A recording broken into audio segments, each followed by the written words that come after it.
As you can tell, we don't have the fire effects because Jeremy, who is our video guru, is out. But what is up, everybody? What is up? I told you I was going to mess up this intro. I don't know how it starts. Welcome to the STS Guys podcast. Yes, we are a weekly podcast where we talk everything pop culture, movies, TV, music, video games, where we just sit around, shoot the shit, and talk about everything geeky, nerdy, and cool. I am not Jeremy. Hey, it's Larry. Hey guys, it's Nate. And of course, I am Scott, filling in for Jeremy while he is out this week as the, I guess, host with the most that is not that great. So let's get going, guys. I would like to say, what did we do this week? But I was just with both of you a few short hours ago up in Glendale. So let's go ahead and talk about Ace Universe, the con that happened this weekend. Before we do, I want to give a shout out to Jeremy. He's in the chat. What is up, Jeremy? We're missing you, man. So you're our captain. So we're kind of floundering without you here, but we're trying. As my wife says, come on, Scott, get it together. You are the captain now. Yeah, I was the captain and I totally messed up. Jeremy, what did you think of the bad intro here? Well, I think Jeremy's only missed like 2 episodes, so it's not like we have a whole lot of practice at this without him. Yeah, but you did fine, Scott. You did good. Episode 67? Episode 67 of the STS Guys. Yeah, crazy, huh? This is our second time where we've kept Ace Comic-Con. So, Ace Comic-Con Part 2. So they were in Glendale last January, and then they decided to come back, which is awesome, right? Like, I'm a West Side Phoenix kid, so it's pretty awesome to have a pretty major con in my backyard, man. So yeah, Ace Comic-Con, Ace Universe. I really don't even know what the name is. They kind of use both. I saw different side tangent. I saw different signs throughout the convention center that are like, share your pictures on social media, use hashtag Ace Universe. And then another sign down the hall would say, use hashtag Ace Comic-Con. So I used them both. Yeah. I wonder if they're still going through with the whole afraid of litigation thing that all the other cons are. Yeah, that's right. I think they're trying to do the transition away from using that Comic-Con title. No, you're right. We were posting on our Instagram. If you guys haven't checked out our Instagram, STS Guys, please go check it out. We've been posting a ton of stuff from Ace Comic-Con, so you guys can see all the cool cosplayers, some of the vendors. Anyways, what I was going to say is when we're posting today, we're like, do we tag it with Ace Universe or Ace Comic-Con? It feels like the biggest cons in Arizona recently have been going through various name changes, so it's kind of hard to keep track of everything. Oh, no, exactly. Because now it's not Phoenix Comic-Con, it's now Phoenix Fan Fusion. Ace Universe is Ace Comic-Con, and there's a account for both of them. I saw that too. Yeah, I didn't even know that before today. Yeah, I was like, I don't know, who do I tag? Yeah. But anyway, Ace Comic-Con, one of the premier Comic-Cons at bringing A-list celebrities to their conventions, right? Oh, yeah. So the first thing you think of when you think of Ace Comic-Con, you think A-list current Hollywood actors. So Ace brought the fire again this time, right? Last time they had like Stan Lee, Tom Holland, Chris Evans. Well, this time they brought some exceptionally great people. On the guest list for 2019 was Tom Hiddleston, Loki. Had some X-Men people, including Michael Fassbender or Magneto. The 10th Doctor from Doctor Who and Jessica Jones. David Tennant. They also had Jessica Jones. Krysten Ritter, Charlie Cox, Taron Egerton, Ty Sheridan, and a couple WWE superstars, including the ever-popular Becky Lynch and Alexa Bliss. Yeah, they definitely brought the A game with the celebrities. I was really impressed by the guest list. One thing I will give Ace is credit for bringing in celebrities, because every one that they've done, I think they're like 5 of them at this point, 5 or 6 maybe. So they've had let's do it real quick. So they had Long Island, then they came to Glendale, Then they went to Seattle. Then they did Midwest. So I think this is their 5th. I might be missing one, but As I say, yeah, it's like so we got Chicago, Seattle, Arizona, Long Island. So yeah, I think we're at about 5. Yep. So, Second year, really only their second year doing cons too. So this is their first repeat location too. It'll be exciting to see where they're going next. Like Tyler Calvert's in the chat, and he's like, I hope they're coming to a town near me soon. I'm not sure where you're at, Tyler, but I know that would be cool. I did see the one of the creators, that Stephen Seamus guy. He's pretty active in social media. Like he's been looking at everybody's request, and he said that like they want to hit the Floridas or come back to the East Coast, like, or LA. Like I haven't done like a California show yet, so I'm sure they'll be announcing their next location here pretty soon. Yeah. So it's got to be coming up. They move pretty quick too when they announce. Like it's usually not like a super far notice. Like we didn't find out about it till. God, maybe beginning October, of winter. October, November. There's only a couple months, man. Yeah, so they move super fast. So just keep an eye out. They may be coming to your town.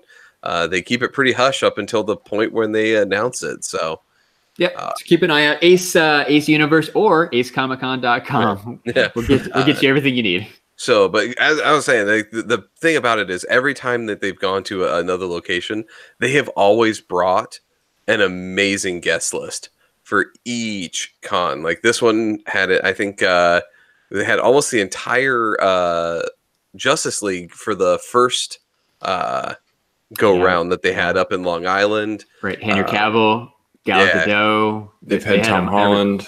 Last year they had Tom Holland. This up in Chicago, I know they did Hiddleston, Evans, but that time they had Karen Gillan and Elizabeth Olsen, who were Nebula and Scarlet Witch, and then Tom Ellis, who is plays Lucifer on the TV show of the same name. Oh, that's pretty cool. And then somebody I really would like to have seen, and I hope he comes back, is Lee Pace, who played Ronan the Accuser. He was at Chicago as well, so I'm hoping that we get a chance to see him soon with one of these ones. That would be cool. So what did you guys think? This is our second Ace Comic Con. Just real quick, what were your initial reactions? What were your takeaways, Nate?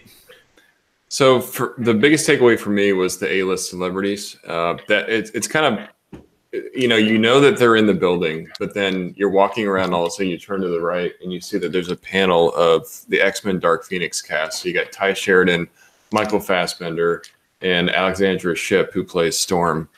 And, that kind of just took me back for a second. I was like, wow, they're all just talking right down there. Yep. And Fassbender, you don't see his name around a lot in cons. He barely visits. I don't think he's been to SDCC from what I remember. I mean, I could be wrong. Please correct me in the chat if I am. But it's one of those names that you don't see very often in the con circuit. So to see him there and to see him talking about his character of Magneto, how he created that character, was really, really cool. And then, I did there was a lot of good vendors. I like action figures. There was a ton of guys that had action figures there. Ton of pops. Yeah. Ton of pops. There's a ton of cosplayers. I loved all the different cosplayers. I mean, they were bringing their A game too. There's some really good ones. So, I mean, the experience was fun. I will say though, we said this last year, the venue itself is a little weird. I will say that because it's in an ice rink. And I don't want to go on too much. So I don't want to steal too much from what you guys want to say. It's a big ice rink. It's where the Arizona Coyotes play. So yeah. It's a stadium rather than rather than a convention center like most conventions are in. Right. I said ice rink, which is probably the wrong way to say that. Like Larry said, it is a very big stadium. It goes up, 3 stories, and it goes down in kind of like this circular area. But I will say this year they organized that way better because last year it was all the vendors down there, or at least some of them. This year, that's where they did all the photo ops and the autographs, and it was way more organized looking, and it made a lot of sense just to keep it in that one area. Yeah. So this year they made a lot better use of that third story, kind of that top level, to move a lot of the the vendors and kind of split them between the two levels. Because last year they crammed tons of people on that main concourse. And so like there was a ton of choke points where you could only get like one or two people shoulder to shoulder walking through there. They didn't have that this year. It was really well spread out. Yeah, it was still pretty busy, but you're right. At no point did I feel like overwhelmed or had to slow down. I could go at my own pace, which was cool. Mm-hmm. Yeah, what did you think, Larry or Scott? So I did enjoy it too. Like it was kind of cool. This year, I was actually surprised that they had a lot less of like the artists that was there. I think it was, as to Nate's point, there was a lot more people actually doing like vendors there this year than there was last year, and less artists. You know, they didn't. It looks like a lot of those big name guys really didn't show like they did last year, but they definitely didn't skimp out on what they had there. It was just more people, you know, selling and a lot of reprints and things like that they had available instead of having the actual artists there. So they did have a lot of artists. I think it just wasn't as recognizable names this year as last year. Like Todd McLaurin's going to be there tomorrow, Sunday only, right? So he's a pretty big deal. Neil Adams was there. He had a really big booth. I don't know if you guys saw that. Yeah, so I saw Neil Adams, but you know, I look at it last year when they had like John Romita Jr., you had Mark Bagley. There was a ton of what I'll call like industry heavy hitters, whereas there was not that many this year. I think the one that was pretty cool, to me at least, was Stacey Lee. I think she's like co-creator of Silk, or at least she does all the main Silk stuff. She was there. That was pretty cool. But other than that, like Billy Martin was there again. Phil Ortiz was there again. It's a lot of the same people that they had last year.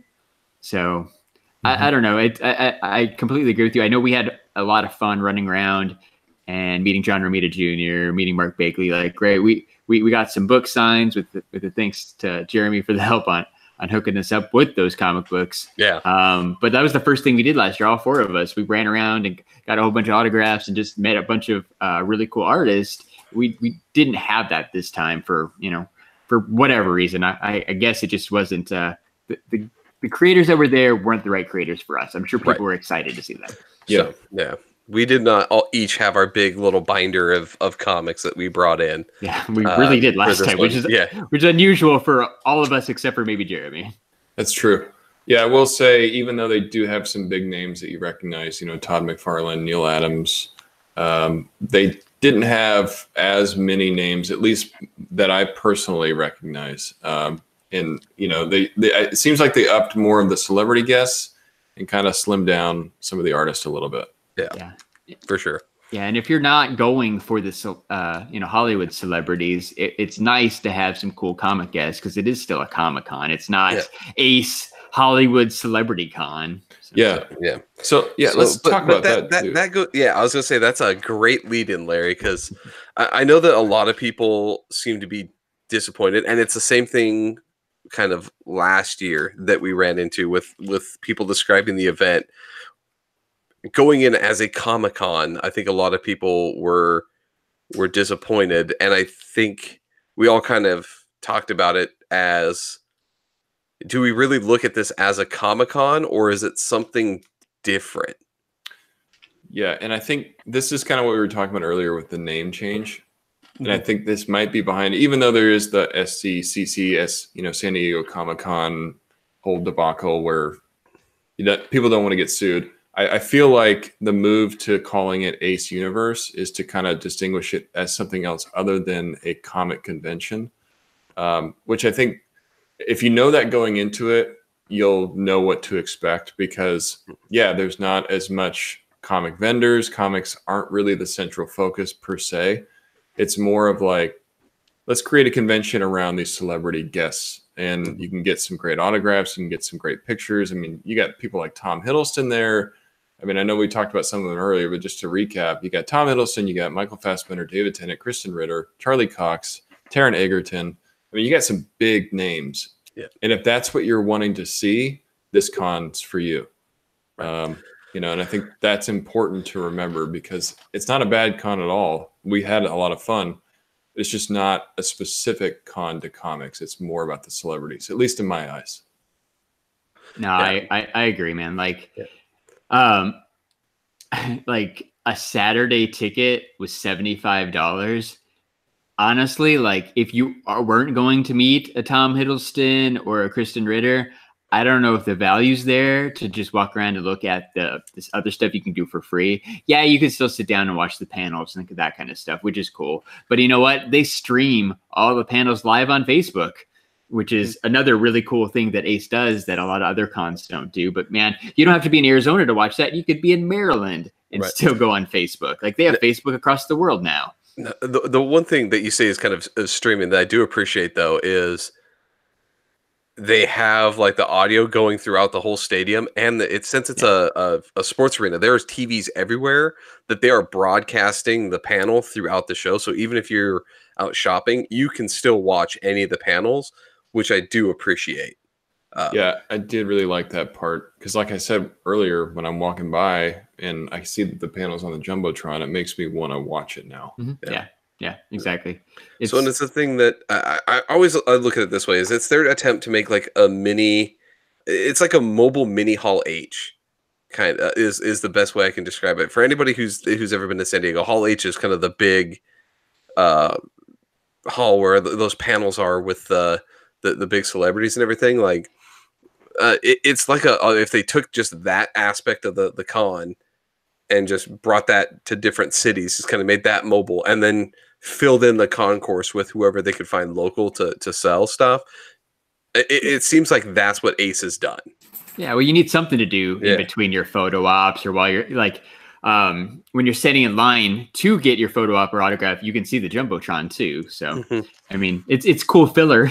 Yeah, but that's kind of all it is. Like just having the vendors. I mean, yeah, like you can go buy some pops, but you know, or you can look at. We saw some really cool vintage action figures up there too. But yeah, I just don't see. You know, this is our second time. I think we all kind of felt it a little bit the first time, but after going again, like I'm not sure the value's there unless you want to meet the celebrity. No, exactly. I completely agree with what you guys are saying. I'm glad you brought up the price because, you know, so thankful for them giving us media passes. Big thanks to Ace Comic-Con for doing that. And I think that for me makes it a little bit more enjoyable, just to be honest, because I'm not paying for the admission. $75 is a lot to ask for just to get me into the convention. Right. Especially if it doesn't include anything else other than just getting you in the door. Yeah, so you think about San Diego Comic-Con, that's $65 for Saturday. So how could Ace Comic-Con be more expensive than that? Because San Diego's like, you know, there's a million things to do. Like literally a million things to do. Yeah, it's probably 4 times the size of Ace. Yeah, and so much more programming, like so much more visitors. I mean, it's nationally recognized. You get all these huge companies that go there. I mean, it is an experience in itself. Yeah. So one of the things I said last year that as a negative still holds true is there's no side panels, right? You get the Michael Fassbender X-Men panel, but you don't really get little stuff off to the side because it's at an arena. There's no room to do, you know, a little panel. Like Scott said, it's like Hall H, but you don't have Ballroom 20, but you don't have Room 6BCF. Like you don't have these things. Yeah. You only get Hall H. They just, inside that aspect, they just, having it in an arena makes it great to be able to let everyone see that big main event.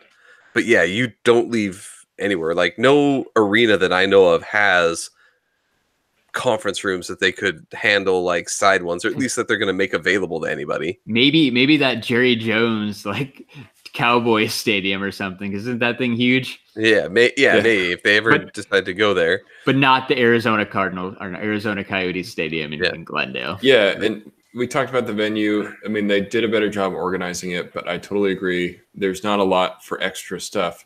No. I do want to kind of get Larry's opinion, since Larry, and we can go through kind of our own personal experiences here, but Larry has been known to get autographs at cons. He's always getting autographs from somebody.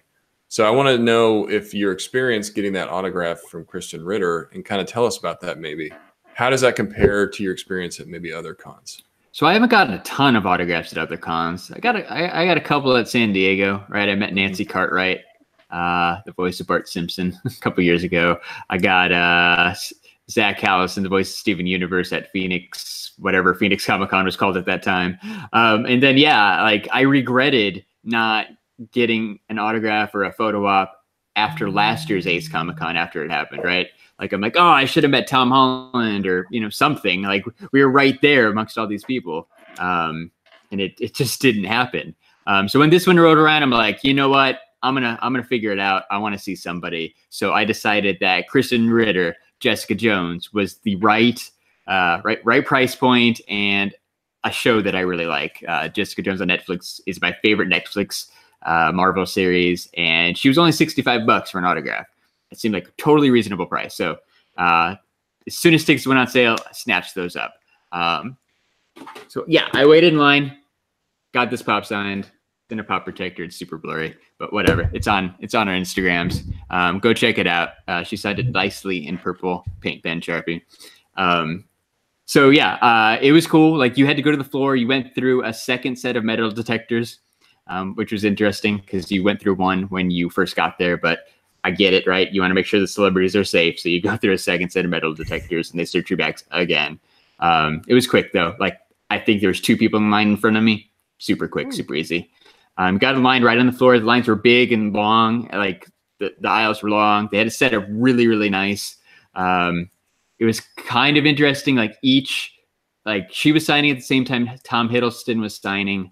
But they're each in these curtained off like booths, so you can't see the other guests. Like, I thought, like, oh, because I knew Tom Hiddleston was signing too. I'm like, oh, cool. When we get up to see Jessica Jones, I'm going to be able to look to my right and see Loki. Right? No, they got it curtained off. Yeah, that's one thing I noticed, and I made a comment to Nate when we kind of looked over and looked down there. I was like, dude, they have those like sectioned off. Like, you can't, once you walk through those things, like, it's you and that the signing person. Like, there's nothing, you can't see anything else. And even though you can't really get a look as a guest, I think it's nice if you did pay that extra money to see them.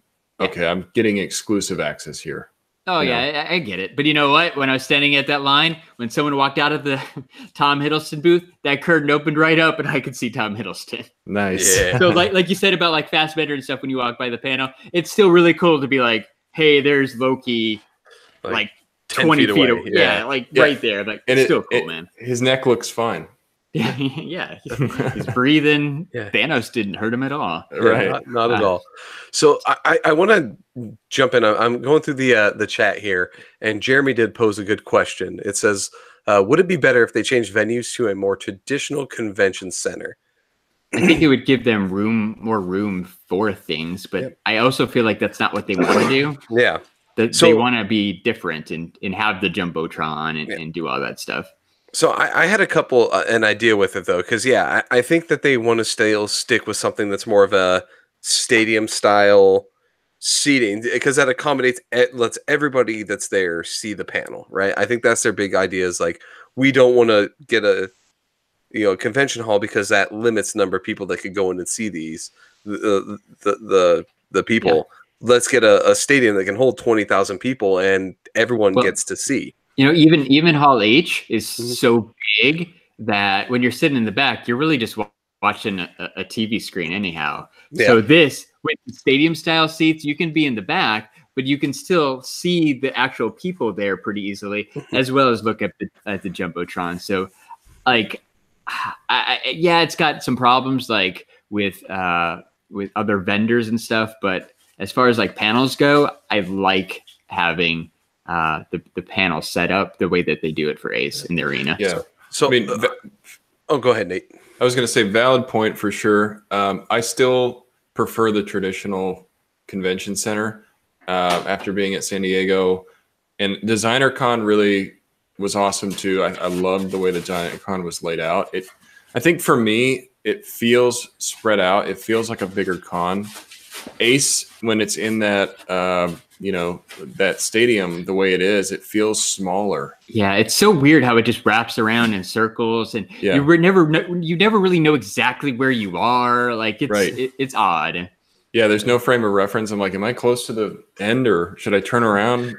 At one point, Nate was like, yeah, well, we're right back at the beginning. I'm like, dude, no, we're not. And then I turned like around one vendor. I was like, oh yeah, no, that's where we came in at. Okay, never mind. I guess we did make a circuit already. And it's confusing. Yeah, even though it didn't really ever get super busy, I guess. I mean, there was a lot of people there, but there's definite areas where if it got flooded, there's a choke point that you cannot get around. Yeah, well, there was last year for sure. Yeah. Oh yeah, no, last year we ran into that a lot. Yep. Like there's this one huge vendor that had tons of T-shirts, but it took up so much space that it started encroaching on the way to walk. And luckily there wasn't a ton of people, so we never got stuck. But I can see that being an area where you get stuck. And there's just little areas like that just because of the way that you're walking around this concourse.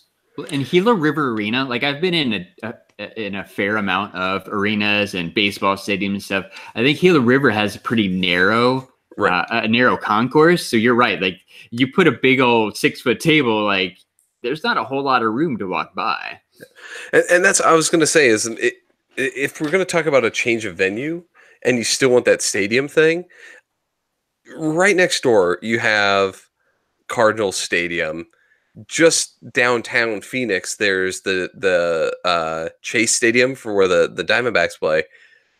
Both of those have way bigger concourses, and I mean the floor space for like the signings and everything is roughly about the same, right? Like it's probably way more bigger expensive. Probably way more expensive, but it may be something like that. I think would have fit because you could have fit those vendors and then had tons of walking space.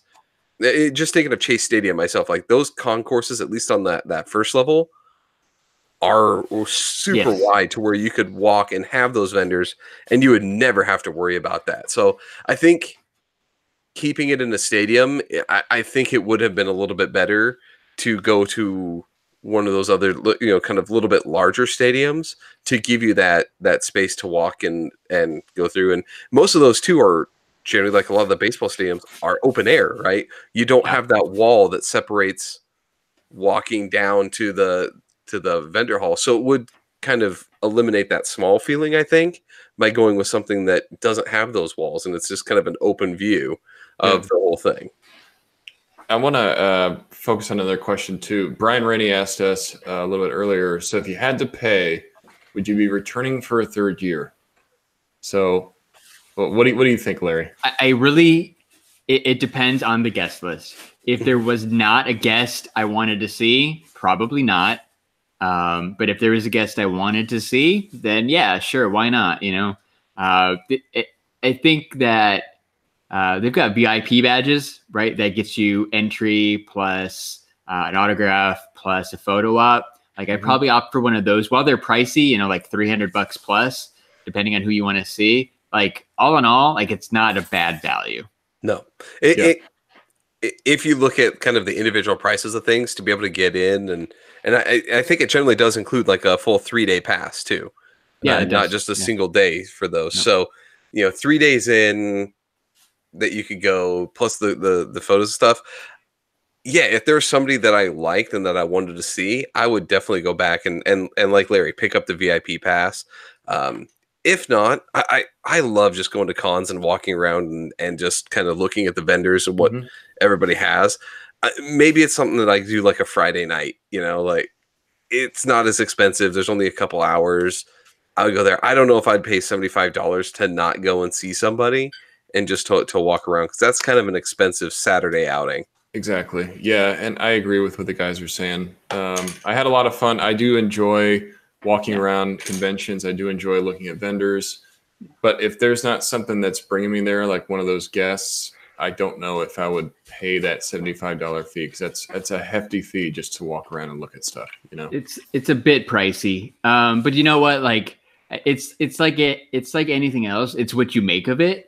Like you said, we had fun today.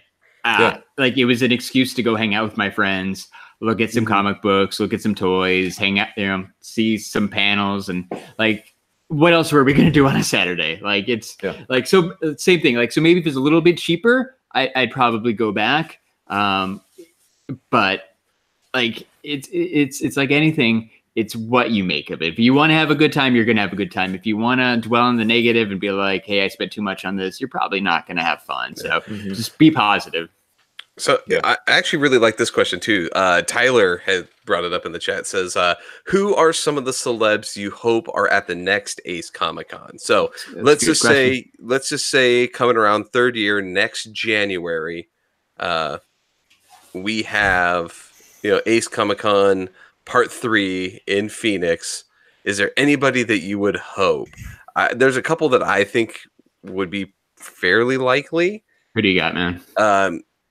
So just given kind of the time frame, it's 6 months afterward, so it may not be exactly, but I would hope that we'd get some more of the Marvel guys back.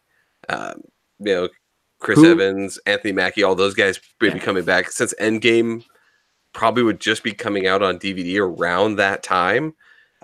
It's kind of the right time to bring those guys out. So I think we'd see a lot of Marvel folks. Anybody new though? Like Evans and Mackie have been there before. Who do you want to see who hasn't? Honestly, since she's brand new, I would love to have Captain Marvel out there. Yeah, that would be.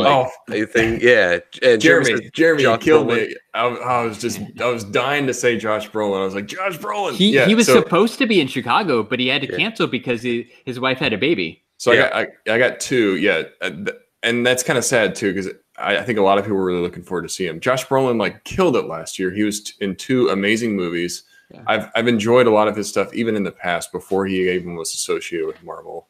I would love to see him. I think some guys have some good ones. Tyler Calvert says Brie Larson. That's a great pick too. Yeah, that's what I was going to say. Scarlett Johansson. That would be cool if she showed up at Ace. Huge, man. Yeah, that would be amazing.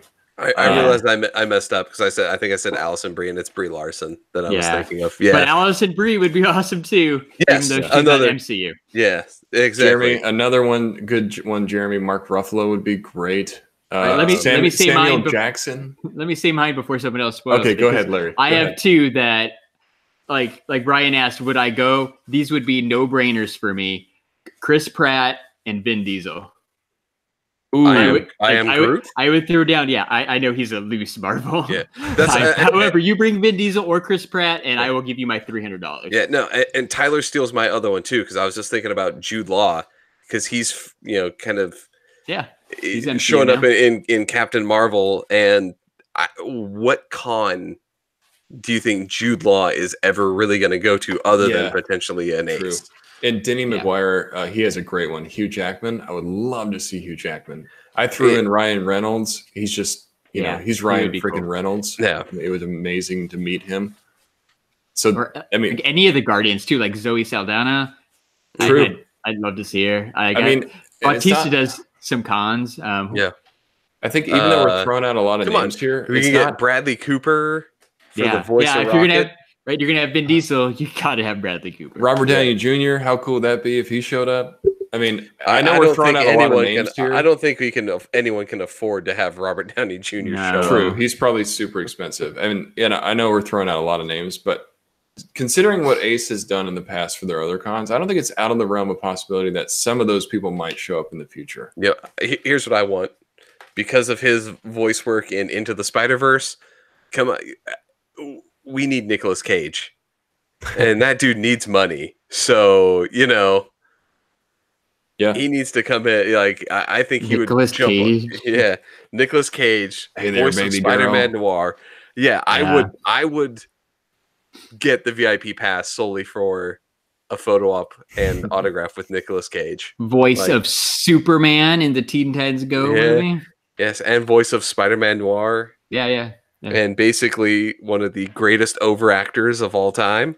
Yeah, I would drop tons of money to do a meet and greet with Nicolas Cage. Star of the unannounced Superman returns that never got released from Tim Burton. Yeah, it was supposed to be Nick Cage as Superman. Yeah. So Johnson threw out a good one. How about if Aquaman shows up? Well, you know what, Johnson? He was at Long Island. Yeah, he was at that one in New Jersey, along with Henry Cavill and Gal Gadot. They had the entire Justice League cast. It was pretty awesome. Yeah. Good pick, man.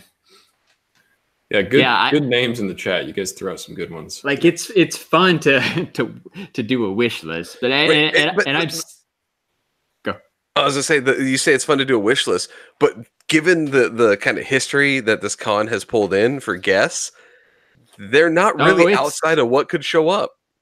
Yeah, it's definitely possible. Aside from like Robert Downey Jr., it's and even that, like he's friends with Chris Evans. If Chris Evans is like, "Hey man, I had a lot of fun at Ace Comic-Con. You should give it a try," he might give it a try. I ate a lot of really bad food and had to go home early last year, but yeah. Jeremy says Ben Affleck would be awesome. Yeah, okay. He wasn't at Long Island, but he's at every other con. Yeah. Right. I think he was at Houston's Comic Palooza over this last summer. Like, oh, I wouldn't even mention Gal Gadot. How cool would that be? Yeah. Because she's got Wonder Woman 84 coming out soon, so it's going to be a big deal. Aquaman made a ton of money. Wonder Woman 1984 is going to make a ton of money. Yeah. Yes. And it looks like Aquaman, I mean, I'm going to go see it tomorrow, but it looks like Aquaman's kind of, hopefully, I'm going to cross my fingers, hopefully a turning point for the DCEU, because it is getting really rave reviews. A lot of people say they really like it. So I hope we're going to get some better movies. Shazam's coming out soon. Yeah. Wonder Woman's going to come out. I think we're finally going to see Zachary Levi at maybe the next one or two down the line. Showing up as he does all the cons anyhow, right? Yeah. He had the Nerd HQ stuff outside San Diego Comic-Con for a whole bunch of years. Well, I mean, you have Chuck, right? Like that was his thing. So like he was in Guardians too, wasn't he? Or no, Thor. He was in Dark World. Yeah, he was in Dark World as one of the Warriors 3. I can't remember all their names. But yeah, he was one of the Warriors 3. And the two of them. Right, he was only not in the first, and I mean he was in Ragnarok. He was in Ragnarok for that brief second before he died, but yeah. So him coming around with Shazam, I can see him probably being.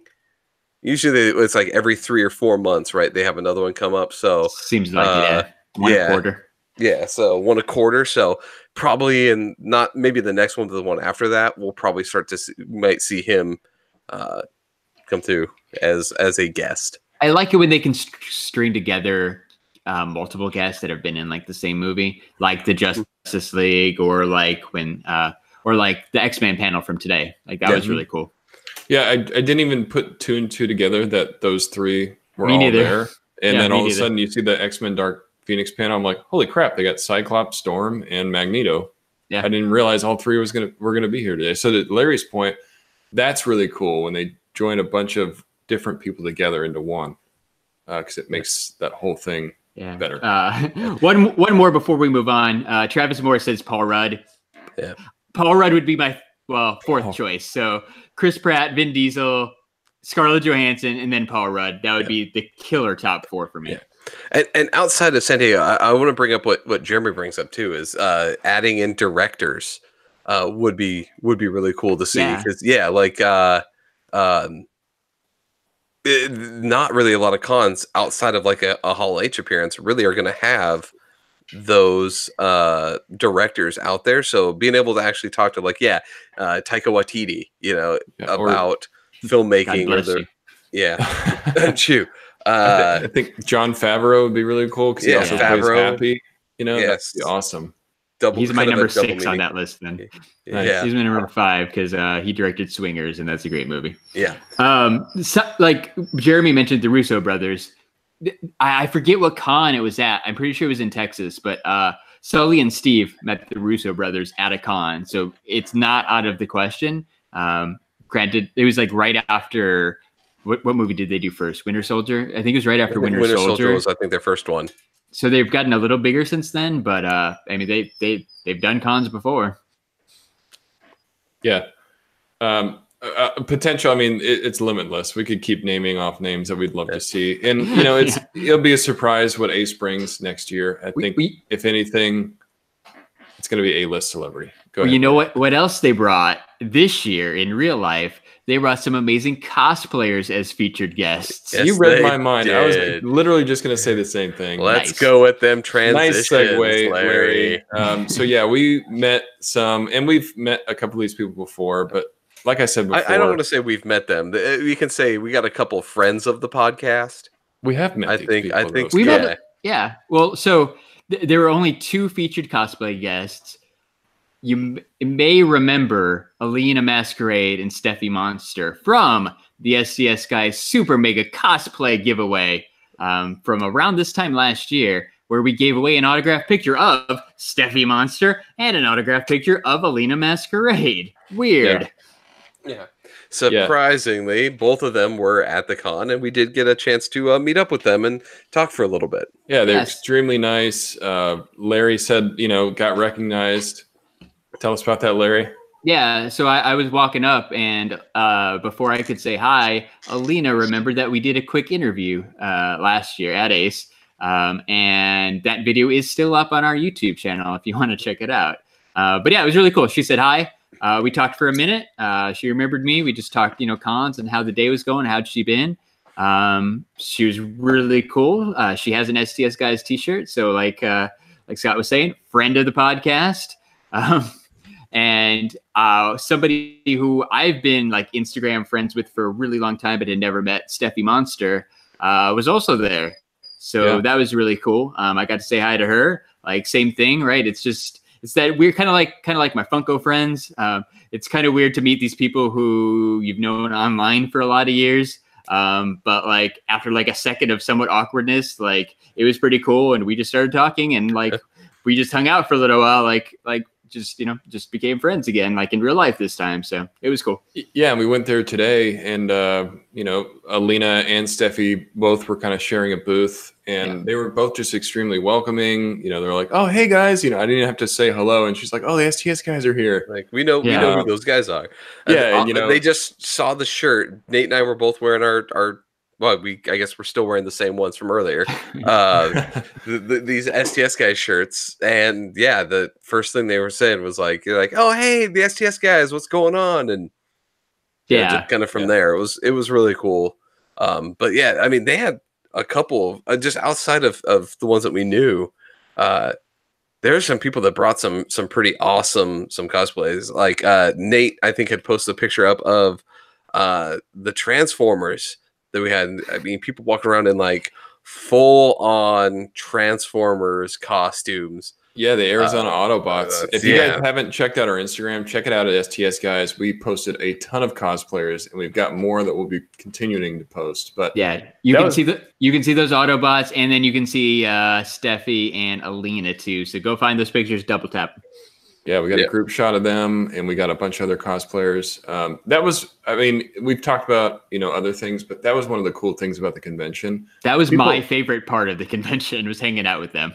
Yeah, they brought some real awesome cosplayers. Oh, Jeremy brings up a good one, and we haven't mentioned. So Emmett and Wildstyle, if I'm getting that right, from Lego Movie 2, and they also had one of the aliens that are going to be in Lego Movie 2, which I don't know the name of that, but they had a handler there that was. You're like, okay, guys, dance, and they would dance. Yeah, they were going like, all right, everyone wait, and everyone got out the cameras. Is like, all right, dance, and they would start doing it again. Yeah, it was cool because I think that was a legit, Lego Movie, media crew that had come out with the. It's a Warner Brother. I think it's a Warner Brothers movie. So yeah, like WB probably brought them out. Perfect. And we didn't talk about the other podcast because I see somebody has popped up in the chat. Yeah. So we do have we did meet up with a couple other fellow podcasters. Nate and I were standing in line to get our badges, and right behind us, a guy comes walking in, and I kind of look out the corner of my eyes. I don't see his face, but I see the shirt. And I recognize that logo immediately. It is the Couch Crunchers, which was the show that we were on just before the holidays. We had gone on their show and had done a thing. So I turned around, I was like, wait, like, it's like Lance. He's like, yeah, dude. He's like, oh crap, it's you guys. Like, and we're instantly friends. Kind of the great thing about kind of the podcast community is we're very all supportive of each other here with the kind of the different local guys. And then didn't get a chance to say hi, but I did see the Clarissa and Patrick from Tomorrow Comes Movies were walking around. I think Larry did get a chance to stop and say hi a little bit. I did. I was checking out a booth, and next thing I knew, the Patrick and Carissa slid up and said hi. So good to see you guys. Thank you for stopping by the chat. If you guys like our podcast, check out both Couch Crunchers and Tomorrow Comes Movies. They're also great podcasts, both available on iTunes, both available anywhere you listen to podcasts. And like Scott said, like, we were on Couch Crunchers. We're going to try to figure out something where we can get Lance and then Patrick and Chris on our podcast soon too. So I called 2019 the year of the special guest one day at work last week. I'm going to try to make it happen. So hopefully we get Tomorrow Comes Movies, we get Couch Crunchers, we can get Alina, we can get Steffi. Hopefully we can get a bunch of guests in 2019. Yeah. I think sure. That's the way to go. I think Larry threw out the year of the guest, and I think all of us were like, yes! Yeah, when that kind of happened. We've met so many awesome people. It would be great to just have them on, talk, let them promote themselves. And and again, like I mentioned, meeting the cosplayers, like, right, Aline and Steffi was my favorite part. But really, along with that was hanging out with you guys and Tomorrow Comes Movies and Couch Crunchers. Like, it's just cool to be able to go to these things and have friends and meet up with. Like, that's what makes it fun. It's just this central location that, hey, I'm going to go and there's going to be other people I know there too. It just makes it so much more cool. For sure. A lot of fun. Digging for a segue. I don't have anything. I don't know if we got one here. Like, know what else is fun? Getting good deals on Mezco 112 collective figures. Well, yeah, so nailed it. Yeah, so that is a good thing because let me just say that I think Larry and I played the worst devil's advocate for Nate. Yeah, that is possible. We're the friends who Nate was supposed to be the designated driver. We're like, no, man, you can have a beer.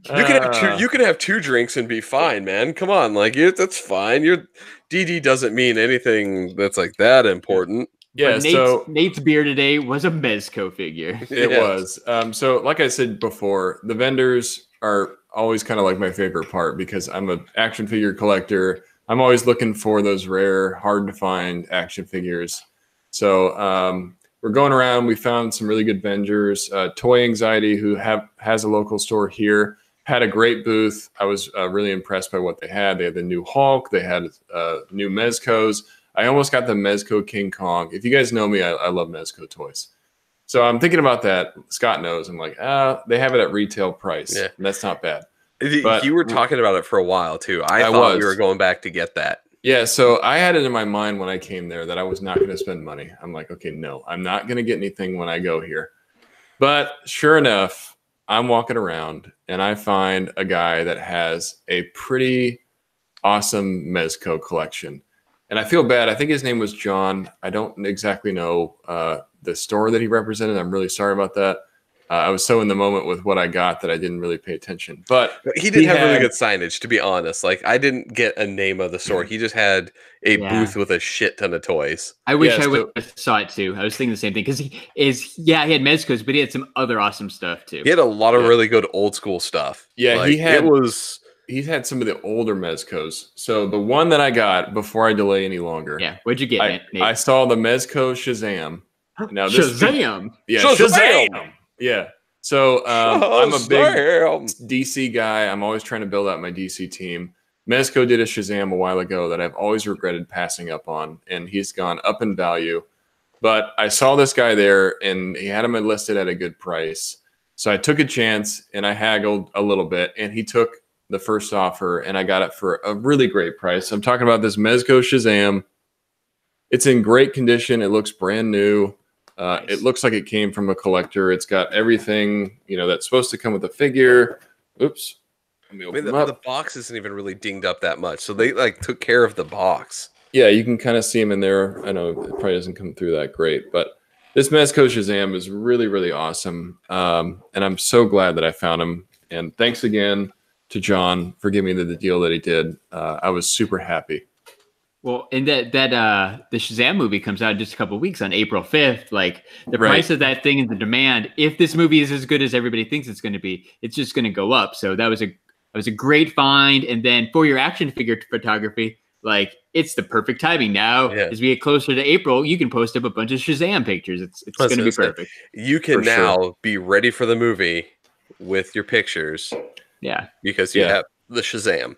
And being a Mezco collector, you try to find those hard to find ones. And Mezco, Shazam had probably a lower production run than most. So I'm actually really, he's really not happy. Batman. Yeah, exactly. No. He's not Batman. And he looks awesome. I took him out of packaging. I did a thorough inspection just to make sure, but he's in perfect condition. I couldn't be happier with that find today.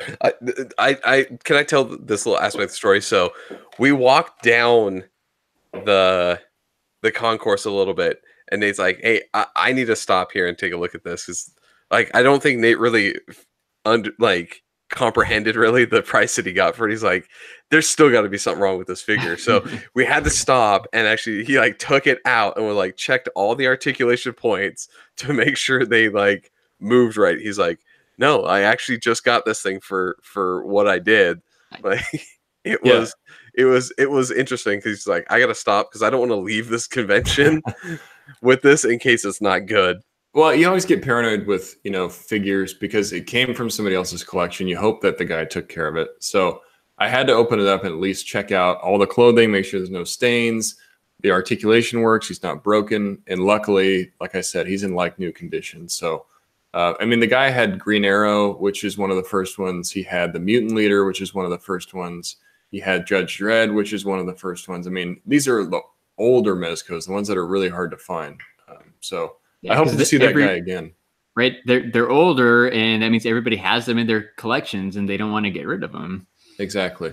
Yeah. But yeah, like you said, I wish we would have figured out his name because I'm sure he's online and stuff. Because he had other really cool stuff too. The thing that caught my eye was he had a mint on card, unpunched superpowers cyborg.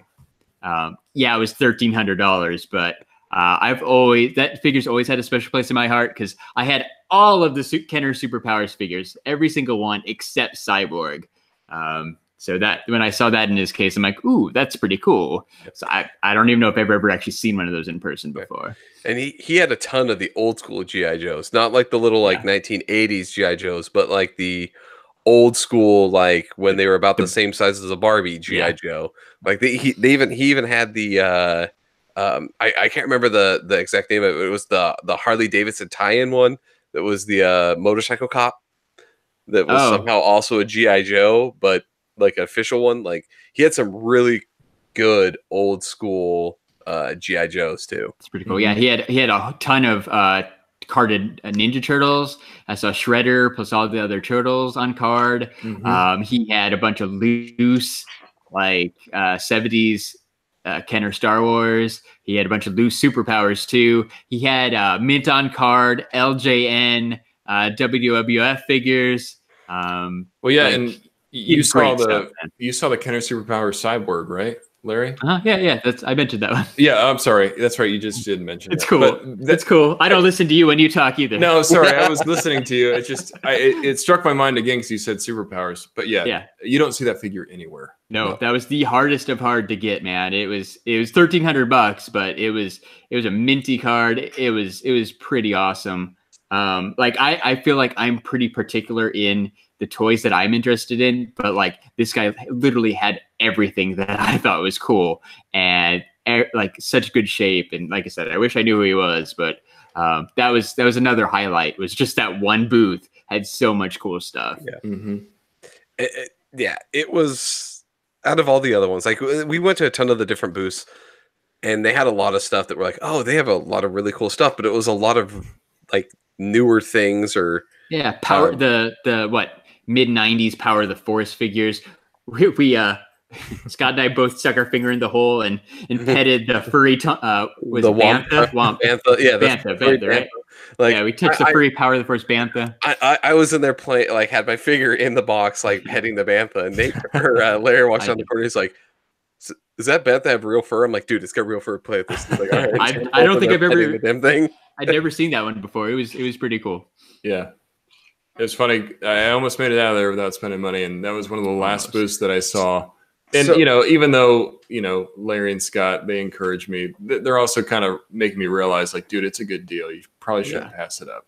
Yeah. It was one of those things, right? Like sometimes you say, oh, I'm going to cut back or I'm not going to buy stuff. But then there's always that really good deal that comes around that you had to make an exception for. That was Shazam. That was today. Yeah, I would have really regretted it if I had let that stay. I probably would have gone back tomorrow. Steve, if you still, that's one of those things where you're like, if I'm gonna go back tomorrow, and if it's still there, no, that's fate telling me that I'm supposed to have that. I would have been so pissed if I drove all the way back there again just to get that. But great experience. It was fun. That really topped it off for me. It was cool. So, right, that's kind of it for Ace. Like Nate said, I guess I'll show real quick. Like we posted up a ton of cool pictures on our Instagram at STS Guys. I posted up some stuff on Twitter at STS Guys. And as promised, I posted one picture on Facebook at the STS Guys. And I am Larry from the STS Guys. Chilling like a villain. You know what else is cool? As is tradition. You know what else is cool? That Michael Jordan Funko Pop. That Funko dropped on Friday, right? They dropped an announcement that the legend himself, the greatest basketball player of all time, is coming in pop form. And you know where you can buy that pop now, pre-order? ShumiStore.com. It's available now. Shumi does a mint box guarantee, so you don't got to worry about your pop getting damaged. She's going to ship it to you in a pop protector. You're going to go to ShumiStore.com, and you're going to enter code STS Guys to save 10%. Get a great deal. Get that Jordan pop locked down because everybody's going to want that. Who doesn't love Michael Jordan, man? Who doesn't like saving money, right? Yeah. Who doesn't like saving money? The fact is, you're going to get it at retail with the pop protector. Yeah, that's the thing that we've all of us, I think, have at least at some point gone through Shumi to get something because of that fact. Yep, yeah, I put it. I got my order in for 2 on Friday, so I got my 2 Jordan pops coming soon. Do yourself a favor. Go to ShumiStore.com, enter code STS Guys, and secure yourself a Jordan. Because I guarantee you, I'm not a Funko collector, but Jordan being who he is, you're gonna regret it if you miss out on that pre-order. And I mean, it's 10%. People, so Foot Locker kind of had a pre-release, which started today at select Foot Lockers, and I saw videos of people arguing and fighting in line over it. Dude, don't get arrested. Don't get punched in the face. Go to ShumiStore.com, enter code STS Guys, get your pop. Stay out of jail, kids. Get guaranteed pre-order plus, like I said, the pop protector. You got to do it. Yeah, for sure, man.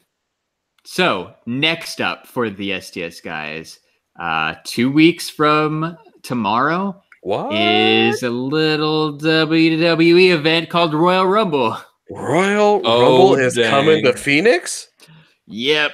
I think it's January 27th is the actual Royal Rumble, but WWE Access is like their little fan convention that's happening all weekend long. So I will be checking that out on Sunday and then heading over to the actual Royal Rumble event itself at Chase Field. So stay tuned for some WWE coverage for all those WWE fans out there. It's going to be pretty awesome. And then I think we're going to do a little bit of a recap the following week, right? Because we always do Saturday night podcasts and Royal Rumble's on Sunday. So we'll probably do at least a little bit of a recap. Maybe, just maybe, there'll be a special guest on that one too for the year of the special guest. Wait, we might have our first special guest? Yeah, 2019.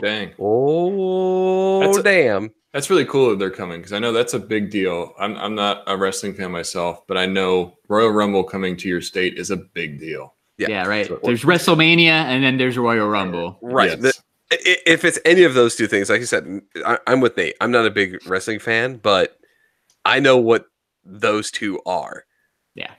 And like everyone knows those two events. So when they come to your town, you gotta go. It makes me excited for Larry because I know he's gonna have an awesome time. Yeah. I'm looking forward to it. I think Royal Rumble was actually like on my birthday one year, and I thought that was pretty cool. And I think one of my friends got it over at his house when you had to pay for pay-per-views. So like this is a long time coming. Yeah, there was a really cool Funko Funcast episode 100 recording thing in Seattle that I could have went to that day too. But I'm sticking with the Royal Rumble, man. It's gonna be awesome. We'll do Funko stuff another time. So yeah, look for that, man. I've got a VIP pass purchased for WWE Access, so it's gonna be legit. Let's just say this here: a couple Sundays from now, take a look at the STS Guys Instagram, because there'll be a bunch of Royal Rumble, and Larry knows the name, but I know there's the convention going up here. Access. The WWE Access or whatever it is. The coming up here. There's going to be tons of pictures from that too. So check it out. It's going to be cool, and I'm mainly going because I'm all in on this signed Funko Pop thing, man. I got Jessica Jones signed today. I've got a bunch of other WWE Pops, right? Jake the Snake at Tucson Comic-Con. You guys remember that one, right? This snake. Mm-hmm. This snake right here. I got some from that wrestling club, from that subscription box. So I've got my VIP for WWE superstars Sasha Banks and Bailey. So nice. getting two more pops signed up in 2 weeks. It's gonna be awesome. Yeah, your signed pop collection is becoming pretty substantial. Yeah, I don't know why I held up, but when you get those super bright paint pens, and they look pretty awesome signed on the window. So like I said, man, I'm all in. I don't know how many I have now, but the collection's getting +2 here, at least in +2 in 2 weeks. Jeremy says snake emoji, snake emoji, snake emoji. And right before that, you got the down arrows. Yeah, this snake right here. Yeah. So, and if you guys missed Jeremy, don't worry, he will be back next week. Jeremy will be back. Yeah, he had his own personal thing to do this weekend, but he will come back. So we missed Jeremy. We were glad he's able to join us in the chat. Thanks to everybody else that joined us in the chat. You guys are amazing. Thanks for participating. I do have to. I should have done this earlier, but I'm going to say it now. I also apologize to anybody who's listening on any of our SoundCloud, Spotify, or anything like that, because Jeremy is our kind of audio technician guy.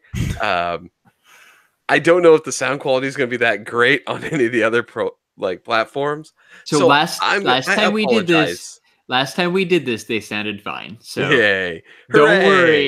Don't worry, we're gonna sound great like we always do, because just in case, backup sound guy Larry from the STS Guys is gonna take care of it. Nice. Well, in any case, I apologize. Cool. I think that's it, right, for the episode. I'll close it out. Yeah, close it out, Larry. Fuck at it. I don't remember what else Jeremy says, but we're gonna go for episode 67 of the STS Guys podcast. Hey, it's Larry. Hey, guys, it's been Nate. And I have a screwdriver. The tool, not the drink. Yeah. You're such a tool, Scott. Nice tool, man. Nice tool. Say goodbye, Scott. Goodbye, everybody. All right. Good night, everybody. Bye. Bye. Bye, Jeremy. Bye.